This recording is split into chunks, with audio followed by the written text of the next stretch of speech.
6 নম্বর অঙ্কে A B C D একটি, যদি আমরা ধরি শীর্ষবিন্দুগুলো দেওয়া আছে, একটি সামান্তরিক 3 2 6 3 এক্স ওয়াই এবং 6 5। তো এটা যদি সামান্তরিক হয় তাহলে এক্স ওয়াই এর মান নির্ণয় করতে বলা হয়েছে। তো আমরা প্রথমে লিখি এ সি এর মধ্যবিন্দু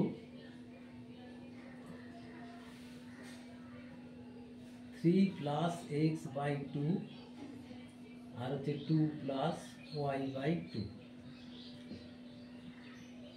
বিডি এর মধ্যবিন্দু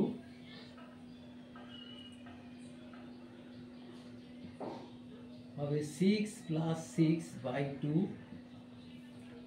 3 প্লাস 5 বাই 2, তাহলে এটা হবে 6 4। যেহেতু এবিসিডি একটি সমান্তরিক,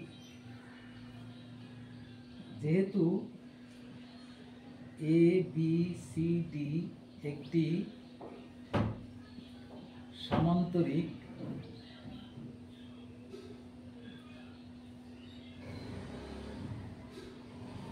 এসি ও বিডি এর মধ্যবিন্দু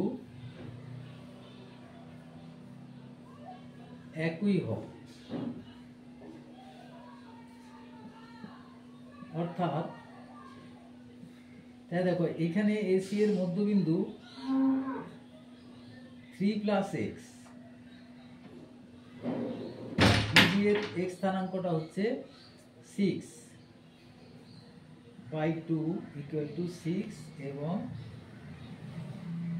2 প্লাস ওয়াই বাই 2 হবে 4।